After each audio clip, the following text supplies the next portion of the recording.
भारतीय घटनेचे शिल्पकार परमपूज्य डॉक्टर बाबासाहेब आंबेडकर यांच्या प्रतिमेस पुष्पहार अर्पण करण्यात येत आहे। त्याचबरोबर आदरणीय प्रबोधनकार ठाकरे, वंदनीय हिंदू हृदय सम्राट शिवसेना प्रमुख बाळासाहेब ठाकरे आणि माँसाहेब यांच्या प्रतिमेस पुष्पहार अर्पण करण्यात आलेला आहे।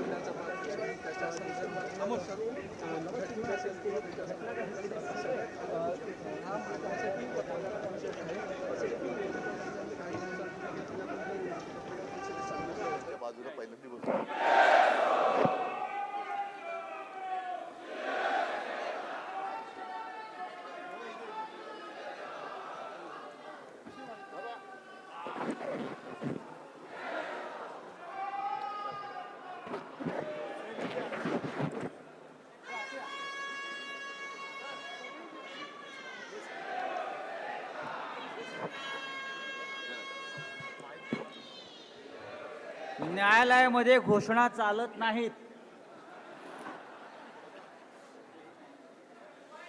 व्यासपीठावरील शिवसेना पक्षप्रमुख माननीय उद्धवजी ठाकरे, शिवसेनेचे सर्व मान्यवर नेते, ॲडव्होकेट रोहित शर्माजी, ॲडव्होकेट असीम सरोदेजी आणि या आजच्या ऐतिहासिक अशा जनता न्यायालयाच्या कामकाजात सहभागी होण्यासाठी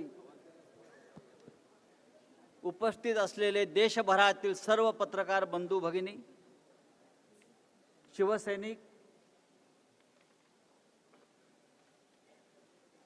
शिवसेनेचे पदाधिकारी, थोडा उशीर झालेला आहे कामकाजाला। आज या भव्य सभागृहामध्ये एका अभिनव अशा जनता न्यायालयाची सुरुवात होते आहे। आजचा दिवस हा इतिहासात नोंदला जाईल, कारण ज्या प्रकारचं वातावरण आज महाराष्ट्रात आणि देशात आहे, खास करून शिवसेनेच्या बाबतीत दिलेल्या निकालानंतर त्या संदर्भात या जनता न्यायालयाचं आयोजन केलं असून आज न्यायमूर्तीच्या भूमिकेमध्ये महाराष्ट्राची जनता आहे। आपण सगळे आहात। शिवसेनेच्या बाबतीत एक निकाल, विधानसभेचे अध्यक्ष, त्या अध्यक्षांना लवाद म्हणा असं मला आदित्यजी नेहमी सांगतात की लवाद म्हणा, ट्रायब्युनल। एक निकाल विधानसभेचे अध्यक्ष लवाद राहुल नार्वेकर यांनी दिला आणि त्यानंतर महाराष्ट्रात जागोजाग त्या लवादाच्या अंत्ययात्रा निघाल्या। या राज्यामध्ये असं कधी घडलं नव्हतं की लवाद म्हणून बसलेल्या विधानसभा अध्यक्षाच्या अंत्ययात्रा निघाल्या, त्यांच्या तिरडीवर घालून त्यांच्या यात्रा निघाल्या। याचं कारण असं आहे, हिंदू हृदय सम्राट शिवसेना प्रमुख बाळासाहेब ठाकरे यांची शिवसेना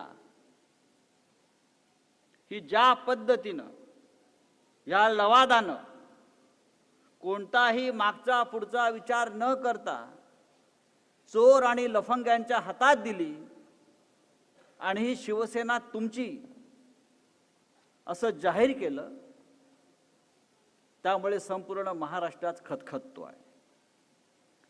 या लवादानं दिलेला निर्णय त्यांची बायकोही मान्य करणार नाही अशा प्रकारचा निर्णय आहे।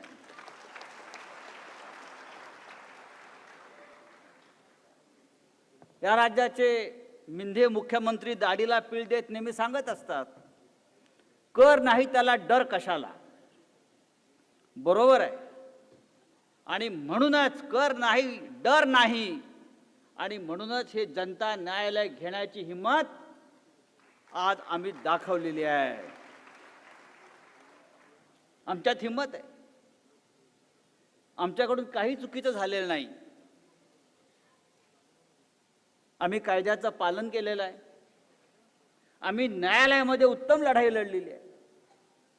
आम्ही न्यायालयानं नेमून दिलेल्या लवादासमोर आमच्या वकिलांनी आणि आमच्या शिवसेनेच्या नेत्यांनी उत्तम लढा दिलेला आहे. आम्ही इमानदारीनं लढलो आणि तुम्ही बेईमानीनं जिंकलात. त्या बेईमानाच्या विरोधामध्ये जनता न्यायालय आहे. ईमानदारी किसी कायदे और कानून की मोहताज नहीं होती. आम्ही ईमानदार आहोत आणि अशा प्रकारे न्यायालयामध्ये बेईमानाने न्याय मिळत गेला तर उद्या न्यायालयात कोणी जाणार नाही. आणि म्हणून हे जनता न्यायालय आपण आज इथे उभं केलेलं आहे. मला खात्री आहे ह्या न्यायालयात जो निर्णय जनता देईल तोच निर्णय आणि तोच निकाल 4 महिन्यानंतर होणाऱ्या लोकसभा आणि विधानसभा निवडणुकीमध्ये मिळाल्याशिवाय राहणार नाही. आजचा कार्यक्रम जो आहे, आजचं जे न्यायालयाचं स्वरूप आहे अत्यंत सुटसुटीत आहे. मी फार वेळ घेणार नाही. नक्की या खटल्याचं स्वरूप काय होतं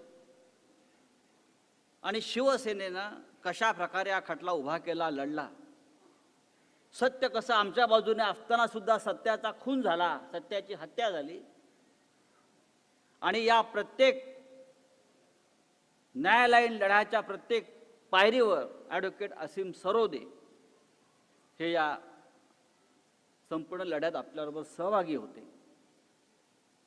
सुरुवातीला ॲडव्होकेट असीम सरोदे या खटल्या संदर्भात माहिती देतील आणि त्यानंतर हा जो लवाद आहे त्या लवादाला त्यावेळेला कदाचित मोतीबिंदू झाला असेल, त्याला काही पुरावे दिसले नाहीत किंवा त्याच्या डोळ्यात बाळासाहेबांच्या भाषेत वडच वाढला असेल किंवा त्यांना ऐकू येत नसेल म्हणून त्यांना काही पुरावे समजले नसतील.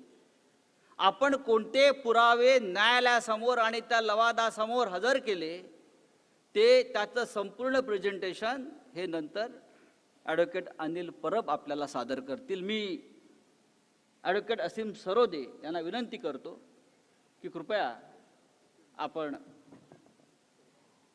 आपली भूमिका स्पष्ट करावी.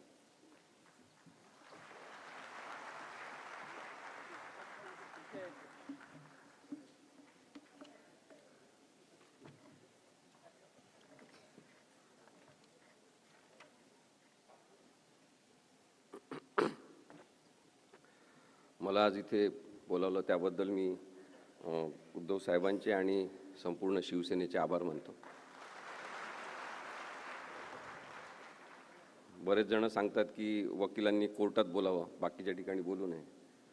पण माझं असं स्पष्ट मत आहे की कायदा जर लोकांसाठी असेल तर तो लोकांमध्ये सुद्धा बोलला गेला पाहिजे. आज जनतेचं न्यायालय आयोजित करण्याला आणखी एक वेगळी किनारसुद्धा आहे की आज ज्यांनी न्यायतत्वावर आधारित अनेक निर्णय दिले ते देताना न्यायाधीशांना मार्गदर्शन केलं. ज्यांचं मार्गदर्शन न्यायाधीश घ्यायचे सर्वोच्च न्यायालयातले आणि उच्च न्यायालयातले सुद्धा, त्या नानी पालखीवालांचा आज जयंती दिवस आहे. आज या कार्यक्रमामध्ये या जनता न्यायालयात वेगवेगळ्या बाजू नाही आहेत, केवळ सत्याची बाजू आहे. ही सत्याची बाजू मांडत असताना आपल्या सगळ्यांच्या मनात स्पष्टता असली पाहिजे की आपण अपात्रतेच्या सुनावणीबद्दलचा कायदा, त्यामध्ये झालेला न्याय आणि अन्याय आणि या निर्णयाच्या कायदेशीर बाबींचं विश्लेषण करण्यासाठी इथं जमलेलो आहोत. भारतातल्या प्रत्येक नागरिकाला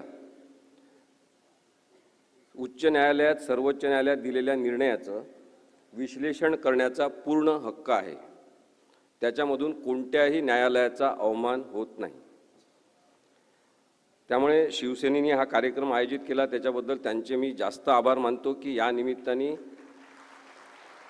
नागरिकांनी आता न्यायालयाच्या अनेक निर्णयांचं विश्लेषण जाहीरपणे, अत्यंत साध्या सोप्या भाषेत स्पष्टपणे आणि कोणतीही चुकीची असभ्यतेची भाषा न वापरता करणं सुरू करावं. कारण की न्यायालय एक व्यवस्था म्हणून आणि यंत्रणा म्हणून सुद्धा दबावाखाली घेण्यात आलेली आहे, हे वास्तव आपल्याला विसरून चालणार नाही. पक्षांतर कसं करायचं याबद्दलची एक बेकायदेशीर बाराखडी प्रस्थापित करणारा निर्णय म्हणून राहुल नार्वेकर यांनी दिलेल्या निर्णयाकडे आपल्याला बघायला पाहिजे. राहुल नार्वेकर यांच्याबद्दल व्यक्ती म्हणून आपल्याला काही बोलायचं नाही. कोणत्या न्यायालयातले न्यायाधीश असतील त्यांच्याबद्दल आपल्याला व्यक्ती म्हणून बोलायचं नाही. पण ही जी कायदेविरोधी प्रवृत्ती तयार होत आहे त्याच्याबद्दल या जनतेच्या न्यायालयात बोललं गेलं पाहिजे. 10 जानेवारी 2024चा निर्णय हा लक्षात घेणं, याचं विश्लेषण करणं आणि आणखी आपल्याला सायंटिफिक भाषेत बोलायचं असेल तर चिरफाड या निर्णयाची करणं हे खूप जास्त आवश्यक आहे. कारण की याच्यातून आपल्याला लोकशाही कशी मारली जाते हे सुद्धा दिसू शकणार आहे. बरेचदा अशा प्रकरणांमध्ये म्हणजे 10वं परिशिष्ट किंवा भारतीय संविधानासंदर्भातले जेव्हा प्रकरण असतात तेव्हा लोक माझ्यासारख्या वकिलांना अनेकदा म्हणतात की तुम्ही वकील आहे, तुम्ही राजकारणाबद्दल बोलू नका, तुम्हाला बोलायचं असेल ते कोर्टात बोला. आणि म्हणून त्याचं उत्तर आधी आपल्या सगळ्यांना दिलं पाहिजे की भारतीय संविधान हे एक राजकीय डॉक्युमेंट आहे, पॉलिटिकल डॉक्युमेंट आहे, पॉलिटिकल पॉलिसी डॉक्युमेंट आहे की भारत एक राज्यव्यवस्था म्हणून कशा पद्धतीने चालेल याबद्दलचं विस्तृत विवेचन करणारं पॉलिटिकल डॉक्युमेंट आहे. भारत हा देश आपण जेव्हा पाहतो नकाशा तेव्हा त्याच्यावर लिहिलं असते पॉलिटिकल मॅप ऑफ इंडिया. तो सुद्धा पॉलिटिकल देश हा सुद्धा पॉलिटिकल अस्तित्व असलेला आहे. आणि त्यानंतर आपण आहोत सगळेजण नागरिक आणि मतदार, जे आपण नागरिक असल्यामुळे आणि नागरिक असणं सुद्धा एक राजकीय संकल्पना आहे. त्यामुळे माझं असं स्पष्ट मत आहे की प्रत्येकाने, प्रत्येक व्यवसायातल्या प्रत्येक सुशिक्षित व्यक्तींनी राजकारणाबद्दल बोललं पाहिजे.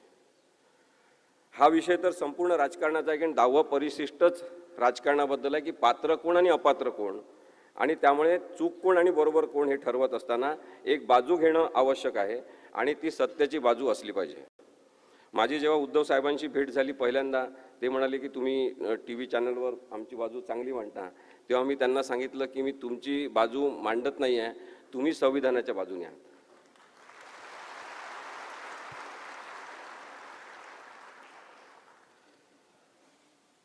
पक्षांतर बंदी कायदा हे नाव आहे 10व्या परिशिष्टाचं.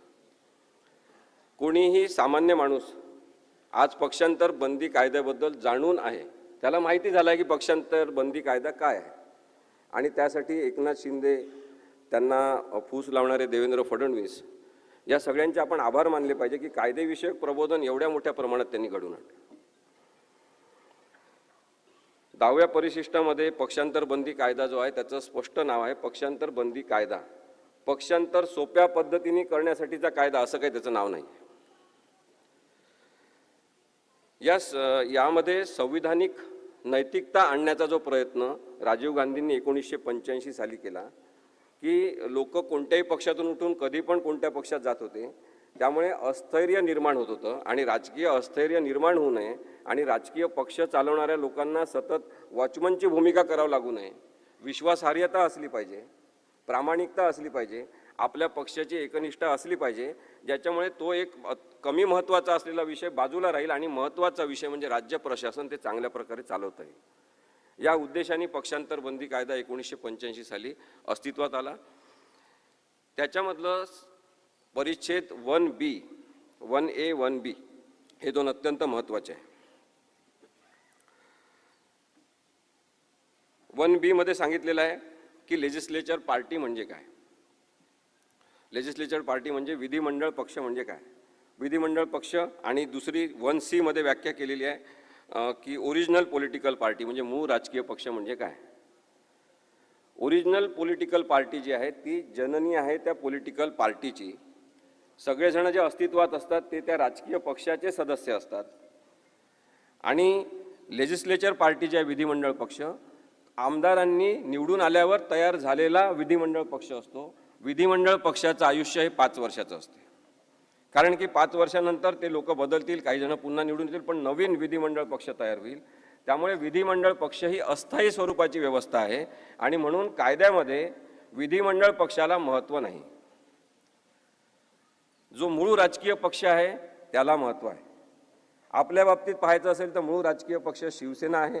बाळासाहेब ठाकरेंनी स्थापन केलेला आहे, त्यांच्या सहीने रजिस्ट्रेशन झालेलं आहे. आणि त्यामुळे मूळ राजकीय पक्ष हा पक्ष चालवेल. विधिमंडळ पक्ष हे आमदार म्हणून निवडून आलेल्या लोकांचा जो पक्ष आहे त्याच्यावर सुद्धा नियंत्रण ठेवण्याचे सगळं हक्क कायद्यानुसार हे मूळ राजकीय पक्षाला आहे, ओरिजिनल पॉलिटिकल पार्टीला आहे. एवढं ते सोपं आहे. आता या 2 व्याख्या पाहिल्यावर आपल्या लक्षात आलं असेल की अस्थायी स्वरूपाची जी व्यवस्था आहे ती विधिमंडळ पक्ष आहे. म्हणजे एकनाथ शिंदे आणि त्यांच्यासोबत पळून गेलेले जे लोक आहेत ते या अस्थायी स्वरूपाच्या 5 वर्षाचं आयुष्य असलेल्या विधिमंडळ पक्षाचे सदस्य होते. काही जण अर्थात त्याचे राजकीय पक्षाचे सुद्धा सदस्य असतील, पण ते विधिमंडळ पक्ष म्हणून तेवढंच महत्त्व आहे जेवढं कायद्यामध्ये सांगितलेलं आहे. याच्यामध्ये आणखी पुढचा भाग आहे, तो आहे 21A आणि 21B. मी आपल्याला अत्यंत सोप्या भाषेत कायदा समजून सांगण्याचा प्रयत्न करतो आहे, कारण की या जनता न्यायालयाचा उद्देश हा सुद्धा आहे असं मला वाटते की आपण सगळ्यांनी, इथं बसलेल्या सगळ्यांनी महाराष्ट्रातल्या प्रत्येक ठिकाणी या केसबद्दल, या निकालाबद्दल आपण विश्लेषण अत्यंत सभ्य भाषेत सगळ्यांना सांगितलं पाहिजे. 21A आहे की स्वतःहून राजकीय पक्ष सोडणे. कोणाला स्वतःहून राजकीय पक्ष सोडायचा असेल तर त्यांना तशी मुभा आहे. म्हणजे कोणाला वाटत असेल की या पक्षामध्ये हुकुमशाही आहे तर ते पक्ष सोडू शकतात. कोणाला वाटत असेल की हिंदुत्व या पक्षाने सोडून दिलेलं आहे तर ते पक्ष सोडू शकतात. त्या आधारे मात्र ते पक्ष सोडल्यावर डिस्क्वालिफाय होतात, म्हणजे अपात्र होतात. ते आमदार म्हणून राहण्यासाठी पात्र ठरत नाही. 21B आहे, त्याच्यामध्ये सांगितलेलं आहे की जर पक्षाचा आदेश ज्यांनी दिला पाहिजे अशा व्हीपची नेमणूक मूळ राजकीय पक्षाच्या नेत्यांनी केली असेल आणि त्यांनी एखाद्या मीटिंगसाठी बोलावलं असेल किंवा विधिमंडळाच्या कामकाजामध्ये मतदानाच्या संदर्भातला व्हीप काढला असेल तर त्याचं पालन केलं पाहिजे. विधिमंडळ पक्षाच्या आमदारांवर ही जबाबदारी आहे की त्यांनी त्या पक्षाच्या आदेशाचं पालन केलं पाहिजे, कारण पक्षाची शिस्त असली पाहिजे आणि त्या शिस्तीचा संदर्भ हा आपल्या राजकीय स्थैर्याशी असल्यामुळे तशा पद्धतीने रचना करण्यात आलेली आहे. मग कोणी जर व्हीपचं पालन केलं नाही किंवा एखाद्या पक्षाच्या महत्त्वाच्या मीटिंगला बोलवलेलं असतानाही गेलं नाही तर तशा आधारे अपात्रता त्यांच्यावर येऊ शकते. परिच्छेद 3 जो आहे या 10व्या शेड्यूलमधला, त्याच्यामध्ये असं होतं की स्प्लिट म्हणजे उभी फूट झाली असेल की अर्धे लोक तिकडे अर्धे लोक इकडे असं गेलं असेल तर आधी त्या संदर्भात त्यांना संरक्षण असायचं की तुम्ही अर्धे लोक फुटून गेलेले, त्याच्यामुळे तुम्हाला कोणाच अपात्र करता येणार नाही. परंतु नंतर कायदेशीर सुधारणा जेव्हा झाली तेव्हा परिच्छेद 3 हे डिलीट करण्यात आलं. त्यामुळे आता कोणालाही स्प्लिट आम्ही केलेला आहे, आम्ही पक्ष सोडून सगळेजण गेलेलो आहे, आम्ही जास्त संख्येने गेलेलो आहे, त्याच्यामुळे आम्हाला संरक्षण आहे, आम्हाला अपात्र ठरू नका असं म्हणण्याचा कोणताही अधिकार कोणाला राहिलेला नाही.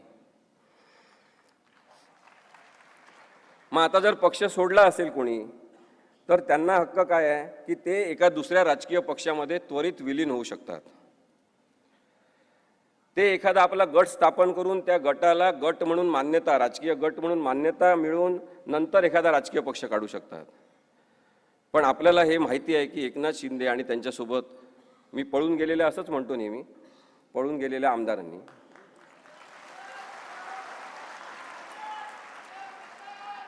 कधीही पक्षामध्ये कोणत्या ते विलीन झालेले नाही आणि नाही त्यांनी कोणता गट स्थापन केला. ते सतत हेच सांगत राहिले. आता पण हेच सांगतात की आम्ही शिवसेनेतच आहोत, आमची शिवसेना आहे, आणि त्यामुळे ते अपात्र ठरतात. ही राहुल नार्वेकर यांनी निर्णय देण्याच्या पूर्वीची सगळी परिस्थिती. त्यांनी मर्जर केलं नाही आपल्याला माहिती आहे. दुसरी गोष्ट, 2/3 लोक जर बाहेर गेले तर त्यांना संरक्षण मिळू शकते, त्यांनी गट स्थापन केलं तर किंवा विलिनीकरण केलं तर. परंतु एकनाथ शिंदेसह गेलेले सगळेजण हे 2/3 संख्येने गेले का, हा प्रश्न महत्त्वाचा आपण विचारला पाहिजे. आणि त्या प्रश्नाचं उत्तर असं आहे की 2/3 संख्येने ते गेले नाही. ते पहिले 16 जण गेले.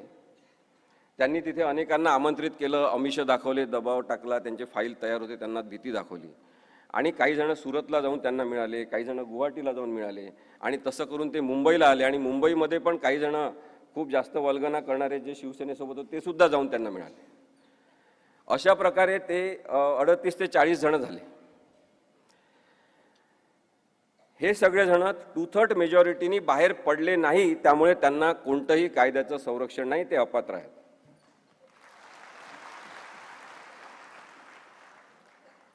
आता पॅरेग्राफ 5 जो आहे या कायद्याचा, त्याच्यामध्ये एक्सेप्शन्स दिलेले आहेत की कोणत्या परिस्थितीत अपात्र ठरणार नाही. त्याच्यामध्ये आता मी जे सांगितलं तेच लिहिलेलं आहे, पण एक महत्त्वाचा मुद्दा त्याच्यामध्ये आहे आणि तो आपण राहुल नार्वेकर यांच्या बाबतीत लक्षात घेतला पाहिजे.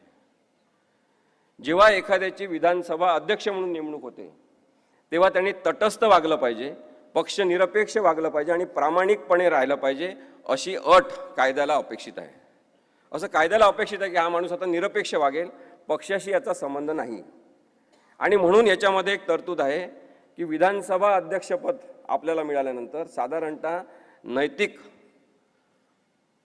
प्रामाणिकता याची जाणीव ठेवून त्या माणसाचा राजीनामा द्यायचा. आणि राजीनामा दिला तरी तो अपात्र ठरत नाही, त्याला संरक्षण आहे कायद्यानुसार. आणि ज्यावेळेस तो माणूस विधानसभा अध्यक्ष राहणार नाही तेव्हा परत तो त्या पक्षामध्ये जाऊ शकतो, तो पात्रच राहील, त्याला अपात्र ठरवण्यात येणार नाही. राहुल नार्वेकर यांनी राजीनामा दिला नव्हता, आपल्याला माहिती आहे. पॅरा 6 हा एक महत्त्वाचा सांगतो आणि मग मी पुढचं ज्या घडामोडी आहेत त्या आपण कायदेशीर दृष्टिकोनातून आपल्यासमोर मांडतो. पॅरेग्राफ 6 जो आहे त्याच्यामध्ये सांगितलेलं आहे की विधानसभेच्या संदर्भात किंवा 10 शेड्यूलच्या संदर्भात कोणी अपात्र ठरू शकतात का किंवा अपात्र ठरवले गेले पाहिजे का, या संदर्भातला मुद्दा जेव्हा तयार होईल तेव्हा त्याची सुनावणी विधानसभा अध्यक्षांसमोरच झाली पाहिजे, असं पॅरेग्राफ 6 मध्ये म्हटलेलं आहे. आणि त्यामुळे सेपरेशन ऑफ पॉवर्स याला आपण म्हणतो की शक्तीचं विकेंद्रीकरण केलेलं आहे. आणि त्यामुळे सर्वोच्च न्यायालयाने तो नैतिकतेचा टेंबा लावून असं सांगितलं की आम्ही हा निर्णय घेणार नाही, हा निर्णय विधानसभा अध्यक्षांनी घेतला पाहिजे. म्हणजे एक प्रकारे त्यांनी विधानसभा अध्यक्षांना कायदेशीर अधिकार आहे आणि संविधानिक अधिकार आहे हा निर्णय घेण्याचे, त्यामुळे त्यांनी तो निर्णय घ्यावा असं सांगताना ज्या गोष्टी जाहीर केलेल्या आहेत त्यासुद्धा पाहणं महत्त्वाचं आहे. विधानसभा अध्यक्षांनी सुप्रीम कोर्टच्या या सगळ्या निर्णयाचा त्यांना अधिकार अपात्रतेचे तुम्ही वापरा आणि तुम्ही अपात्र म्हणून जाहीर करा हे सांगितलं विश्वासाने, त्याचा विश्वासघात सुप्रीम कोर्टाचा कसा केलेला हे सुद्धा मी पुढे सांगणार आहे. आता हा कायदा झाला, एवढं सगळ्यांना समजलं असेल. आता या कायद्याचा अर्थ कसा काढायचा, जेव्हा एखादी शंका निर्माण झाली, एखादी गडबड झाली किंवा एखादी अशी परिस्थिती अपात्रते संदर्भातली निर्माण झाली, तर या कायद्याचा अर्थ कसा काढायचा. कोणताच कायदा असं म्हणत नाही की तुमच्या मनाला वाटेल तसा अर्थ काढा. कायद्याचे अर्थ काढण्यासाठी आम्हाला इथे काही वकील पण बसले, त्यांना माहिती असेल की कायद्याचा अर्थ कसा काढायचा या संदर्भात आम्हाला लॉ कॉलेजमध्ये शिकवलं जाते. आणि ते काय शिकवलेलं असते की इंटरप्रिटेशन ऑफ स्टॅच्यूट म्हणून कायदा असतो. जेव्हा कायद्याचा अर्थ अस्पष्ट आहे किंवा त्याचे अर्थ काढण्याची गरज आहे तेव्हा अर्थ कसा काढायचा याच्यासाठी इंटरप्रिटेशन ऑफ स्टॅच्यूट नावाचा की कायद्याचे अन्वय अर्थ काढण्याच्या संदर्भातले नीतिनियम असलेला मॅक्सवेल यांचं एक पुस्तक आहे, ते साधारणतः आम्ही रेफर करतो. आणि त्याच्यामध्ये सांगितलेलं आहे की आधी जसा कायदा सांगितलेला आहे तसाच कायदा, ज्या शब्दात म्हटलेला आहे ना तसाच कायदा, त्याचा काही अर्थबिर्थ काढायचा नाही. समजा त्याच्यातून काही कळत नसेल तर मग त्या कायद्याचा उद्देश काय, रिझन आणि ऑब्जेक्टिव्ह असं आम्ही त्याला म्हणतो की तो कायदा करण्याचा उद्देश काय तो लक्षात घ्यायचा. मग आता पक्षांतर बंदी कायद्याचा उद्देश काय आहे, पक्षांतर थांबवणं हा उद्देश आहे, पक्षांतर कोणी करू नये हा उद्देश आहे. त्याच अर्थाने त्याचे अर्थ काढले गेले पाहिजे कायद्याचे. चौथा आहे की डायरेक्टिव्ह प्रिन्सिपल्सच्या आधारे आपण त्याचे अर्थ काढले पाहिजे. पाचवा आहे की बेसिक स्ट्रक्चर जे कॉन्स्टिट्यूशनचं आहे त्याच्यामध्ये मूलभूत ढाच्यामध्ये काय अपेक्षित आहे तो संविधानाचा उद्देश लक्षात घेऊन अर्थ काढला पाहिजे. आणि पाचवा आहे की एक सर्वसमावेशक व्यापक असा अन्वयार्थ काढला पाहिजे, त्याला होलिस्टिक अप्रोच असं कायद्यात म्हणतात, तो घेतला पाहिजे आणि त्याच्यानुसार कायद्याचे अर्थ काढले पाहिजे. आता या सगळ्या 4-5 तत्वांवर राहुल नार्वेकर यांनी आपली बुद्धिमत्ता लावली आहे का हे बघा. ते पण लॉ ग्रॅज्युएट आहेत, कोणत्या कॉलेजमध्ये शिकले, अध्यक्षांकडे गेलेलं नव्हतं हे आपण समजून घ्या. अपात्रतेचं हे प्रकरण थेट अध्यक्षांकडे गेलं असतं तर कदाचित त्याचा अर्थ आपल्या मनाने त्यांनी जसा काढलाय तसं काढणं आणखी जास्त सोपं झालं असतं. पण हे प्रकरण थेट त्यांच्याकडे गेलेलं नाही, तर हे आधी सर्वोच्च न्यायालयात प्रकरण गेलं.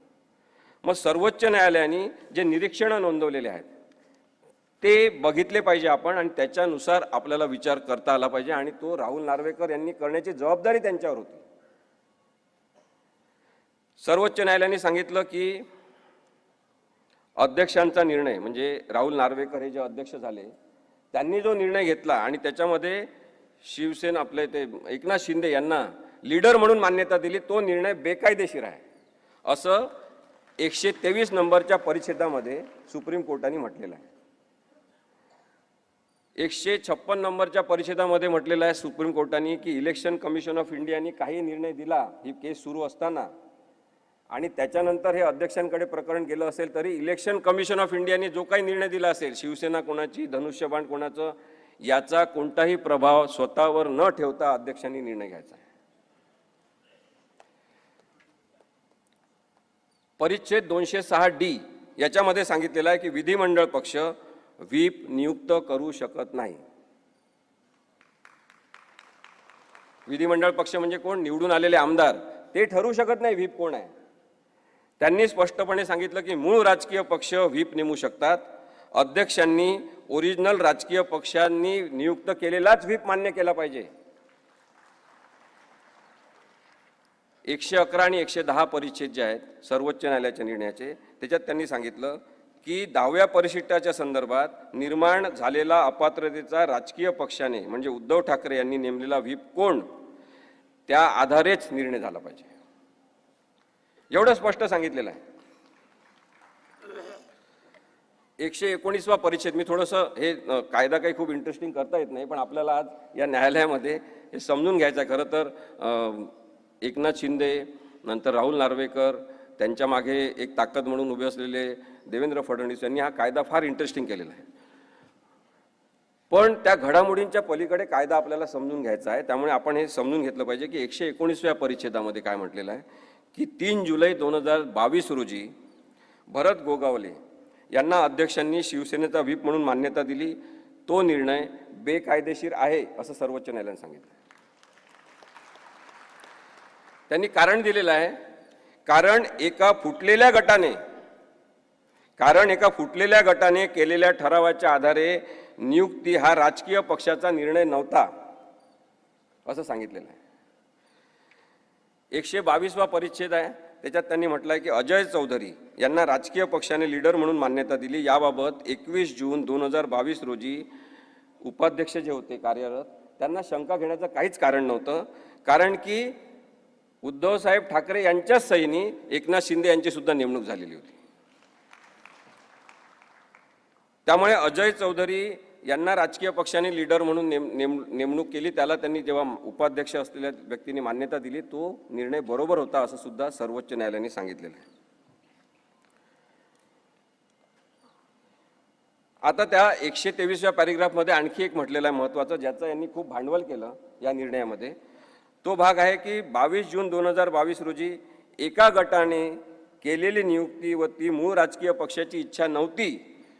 अध्यक्ष राहुल नार्वेकर यांचा एकनाथ शिंदे यांना गटनेता म्हणून मान्यता देण्याचा निर्णय बेकायदेशीर आहे. याच्यामध्ये त्यांनी हा शब्द वापरलेला आहे की एका गटाने केलेली नियुक्ती राजकीय पक्षाची इच्छा नव्हती. राजकीय पक्ष म्हणजे रजिस्टर्ड असलेला उद्धव बाळासाहेब ठाकरे यांच्या सहीचा पक्ष. त्यांची ती पॉलिटिकल विल नव्हती, त्यांचं ते काही इच्छा नव्हती आणि तशा वेळेस त्या व्यक्तीला आपण मान्यता देऊ शकत नाही असं कारण सुद्धा, त्याला रिझनिंग असं म्हणतात, असं कारण सुद्धा सर्वोच्च न्यायालयाने दिलेलं आहे. 206B मध्ये त्यांनी सांगितलं की आता या सगळ्या प्रकरणाचा निकाल अध्यक्षांनी घेतला पाहिजे असं त्यांनी सांगितल्यावर त्यांनी पुढे म्हटलेलं आहे 206B मध्ये की अध्यक्षांनी वाजवी कालावधीमध्ये या प्रकरणाचा निकाल लावला पाहिजे. वाजवी कालावधी म्हणजे रिझनेबल टाईम. रिझनेबल टाईम काय असेल याच्या संदर्भातले 2-3 केसेसचे पुरावे देण्यात आले न्यायालयामध्ये. त्याच्यामध्ये त्यांनी सांगितलेलं होतं की साधारणतः 3 महिन्याचा कालावधी हा वाजवी कालावधी असू शकतो, त्यापेक्षा जास्त कालावधी लागायला नको. माझं तर वकील म्हणून असं म्हणणं होतं तेव्हापासून की हा निर्णय तर जसं आपण ते मॅगी फूड तयार करतो ना, पटकन टाकलं की मॅगी तयार, तसा तयार असलेला निर्णय होता. पण केवळ संविधानिक तरतुदीनुसार अध्यक्षांनी जाहीर करायचा अपात्र कोण आहे, त्यामुळे त्यांच्याकडे तो निर्णय सोपवण्यात आला होता. पण त्यांनी त्याच्यामध्ये खूप मोठ्या प्रमाणात राजकारण केलं, जे संविधानाला आणि 10व्या परिशिष्टाला अपेक्षित नाही. राहुल नार्वेकर यांना पुढे करून राहुल नार्वेकर यांच्या मदतीने राजकारण करणारे सगळेजण लोकशाही द्रोही आहेत.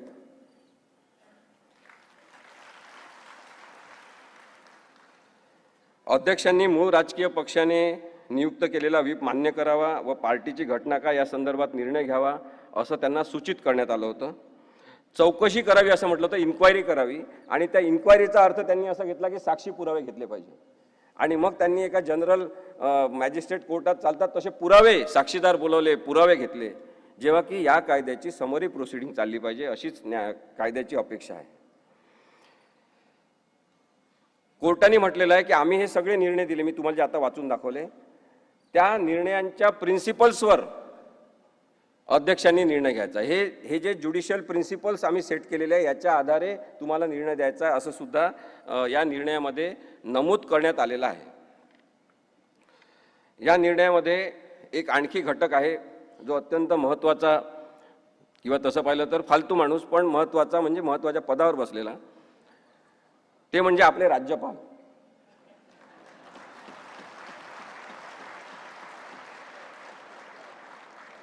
न्यायालयाने दुःख व्यक्त केलं आपल्या सगळ्यांतर्फे, सगळ्या भारतीय नागरिकांचं दुःख व्यक्त केलं आणि सांगितलं की घटनात्मक पद असलेल्या राज्यपाल पदावर बसलेल्या एखाद्या माणसाने लोकशाही मार्गाने स्थापन झालेलं सरकार उलथवून टाकण्यामध्ये सहभाग घेणे अत्यंत दुःखद आहे. अशा प्रकारची तारीफ या राज्यपालांची केलेली आहे. राज्यपालांची भूमिका या संदर्भात पूर्ण संशयास्पद राहिलेली आहे. त्याबद्दल आपण आता जास्त न बोलता पुढची जी टेस्ट त्यांनी सांगितली होती ती मी आपल्याला सांगतो. त्यांनी सांगितलं की आमच्या नोट्स रेफर करून निर्णय दिला पाहिजे, ते प्रिन्सिपल पाळलं पाहिजे, आणि म्हणून ट्रिपल टेस्ट म्हणजे त्रिसूत्री एक निकषांची ती पुढे आली. त्याच्यामध्ये असं आहे की पार्टीची घटना काय, नेतृत्व रचना काय म्हणजे लिडरशिप स्ट्रक्चर काय आहे, आणि विधिमंडळातील बहुमत काय आहे. याच क्रमाने जर लक्षात घ्यायचं असेल तर मग पहिले पार्टीची घटना लक्षात घेतली पाहिजे असं म्हणून त्यांनी एक नवीन प्रकार काढला. त्यांनी इलेक्शन कमिशन ऑफ इंडियाला पत्र पाठवलं. त्यांना जेव्हा सर्वोच्च न्यायालयाने निर्णय दिला त्याच्यानंतर ते काहीच करत नव्हते, आणि जवळपास 1.5 महिन्यांनी त्यांनी त्या इलेक्शन कमिशनकडे पत्र पाठवून विचारणा केली की यांची घटना काय आहे.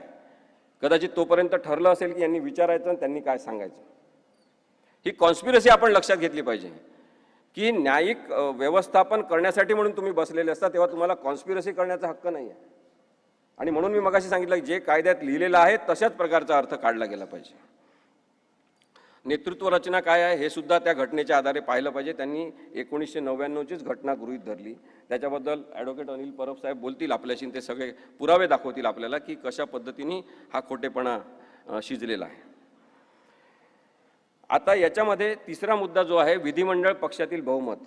राहुल नार्वेकर यांनी विधिमंडळ पक्षातील बहुमत महत्त्वाचं आहे हेच मानून निर्णय दिला, जेव्हा की विधिमंडळ पक्ष म्हणजे सर्व काही नाही, 5 वर्षाचा अल्प आयुष्य असलेली ती एक अस्थायी स्वरूपाची मंडळाची बॉडी आहे.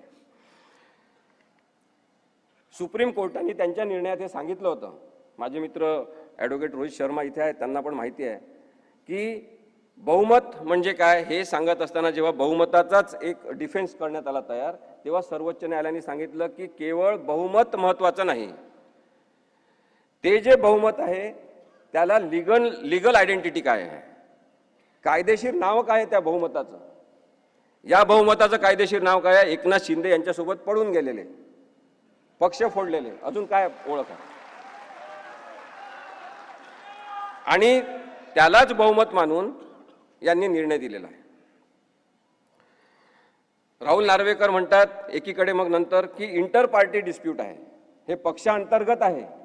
आपण हे समजून घेतलं पाहिजे की राहुल नार्वेकर यांनी असं निरीक्षण नोंदवणं आणि तुम्ही सुद्धा अपात्र नाही, तुम्ही सुद्धा अपात्र नाही, सगळेजण आपल्या घरी जा,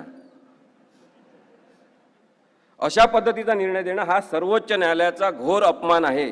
कारण की सर्वोच्च न्यायालयाने 10व्या परिशिष्टाची केस म्हणून ही चालवलेली आहे. वयाने अत्यंत ज्येष्ठ आणि सिनियर असलेले 5 न्यायाधीश एकत्र बसतात, 5.5 महिने हिअरिंग घेतात, 10व्या परिशिष्टाची केस म्हणून ही चालवतात. आणि तुम्ही इथे म्हणता की 10व्या परिशिष्टाची केस नाही, इंटर पार्टी डिस्प्यूट आहे आणि इंटर पार्टी डिस्प्यूट असल्यामुळे 10वं परिशिष्ट लागूच होत नाही. याच्याबद्दल महाराष्ट्रातल्या सगळ्या लोकांनी प्रश्न विचारला पाहिजे. हा इंटर पार्टी डिस्प्यूट नाही आणि तरी सुद्धा अशा प्रकारचा निर्णय दिलेला आहे. आता असाच निर्णय होणार आहे असं महाराष्ट्रातल्या सगळ्या लोकांना माहित होतं. हे या न्यायालयाचं परत एक वैशिष्ट्य आहे. एकूण एक लहानात लहान गावातल्या माणसाला माहित होतं की असाच निर्णय होणार. मी जिथे जिथे जायचो, आमची निर्भय बनवची सभा असायची, तेव्हा तुम्ही काही सांगावं ते उद्धव साहेबांच्या विरुद्धच निकाल लागणार.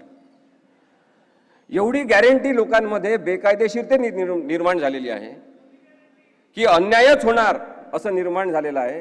हे चित्र काही लोकशाहीसाठी चांगलं आहे का, हा प्रश्न महाराष्ट्रातल्या संपूर्ण जनतेने विचारला पाहिजे असं माझं मत आहे. अन्याय होणार, चुकीचेच होणार, हा जो लोकांचा विचार होता त्याचा अपेक्षाभंग राहुल नार्वेकर यांनी केला नाही. मात्र लोकशाहीचा अपेक्षाभंग केलेला आहे, संविधानाचा अपेक्षाभंग केलेला आहे. माझं म्हणणं आहे की संविधानाची हत्या केलेली आहे. सर्वोच्च न्यायालयाच्या सगळ्या निकाल आणि निकषाचा त्यांनी अपमान केलेला आहे. संविधानिक उद्देशाचा त्यांनी चिंधड्या उडवलेल्या आहे. मी उद्धव साहेबांसमोर सुद्धा हे सांगायला मागे पुढे बघणार नाही, कारण मला काही प्रॉब्लेम नाही आहे तसं म्हणण्यामध्ये सुद्धा की हा केवळ उद्धव साहेबांचा प्रश्न नाही. ही केस म्हणजे काय केवळ शिवसेनेचा इथे बसलेल्या लोकांचा प्रश्न नाही. ही केस म्हणजे वाईट प्रवृत्तीचं राजकारण वाढत राहणार, हा चिंतेचा जो याच्यातला हे आहे मुद्दा आहे तो आहे. हा लोकशाही समोरचा मुद्दा आहे. आणि म्हणून भीती वाटते आपल्याला, मला भीती वाटते की अशा पद्धतीने जर न्याय होणार असेल, जसं मगाशी संजय राऊत साहेब म्हणाले की सगळ्या वकिलांनी खूप चांगली बाजू मांडली, आमच्यातर्फे सगळे साक्षी पुरावे चांगले देण्यात आले. आता हा काळच राहणार नाही की काय, की कोणीतरी खूप हुशार असेल पण तरी त्याच्या बाजूने विरुद्ध निकाल लागेल आणि बाकी लोक त्याला म्हणतील माहित आहे किती हुशार आहे, तुमचा तो विरुद्ध निकाल लागला. ही परिस्थिती चांगली नाही आहे. आणि म्हणून मला असं वाटतं की म्हणजे मला खूप त्रास व्हायला लागलेला आहे जेव्हापासून संविधान कळायला लागलेलं आहे. मानसिक त्रासाचा हा मुद्दा होऊ शकतो काही लोकांसाठी ज्यांचं डोकं ठिकाणावर आहे, ज्यांना हे कळतं की हा कसा काय निर्णय दिलेला आहे. आणि आता यांच्यापैकीच काही जण 14 केसेस यांच्या विरुद्ध दाखल केल्या. इथे बसलेले काही लोक खाली गेला तेव्हा तो म्हणाला चल मी दाखव तुला, चल म्हणे दाखव बकरीने कसं अंड दिलं. घरी गेले ते त्याच्या, तर त्यांनी त्याच्या कोंबडीचंच नाव बकरी ठेवलं.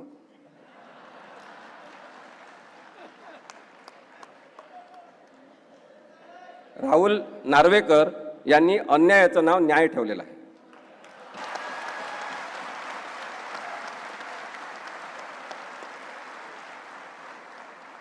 दुसरीकडे खूप मोठा भ्रष्टाचार न्यायव्यवस्थेत वाढत आहे, याच्याबद्दलची चिंता मी नक्की व्यक्त करीन. मी जस्टिस चंद्रशेखर धर्माधिकारी जिवंत असताना त्यांच्यासोबत काम करत होतो. ते नेहमी सांगायचे की आता कायद्याचं राज्य काही राहिलं नाही, काय द्यायचं राज्य राहिलेलं आहे. आणि असं जर चित्र असेल तर हे लोकशाहीसाठी काही चांगलं नाही. त्यामुळे आपण शिवसेनेच्या सगळ्या इथे जमलेल्या पदाधिकाऱ्यांना आणि हे ऐकत असलेल्या सगळ्या महाराष्ट्रातल्या लोकांना मला सांगायचं आहे की लोकशाहीवर प्रेम करणं आपण या केसच्या निमित्ताने शिकलं पाहिजे. धन्यवाद.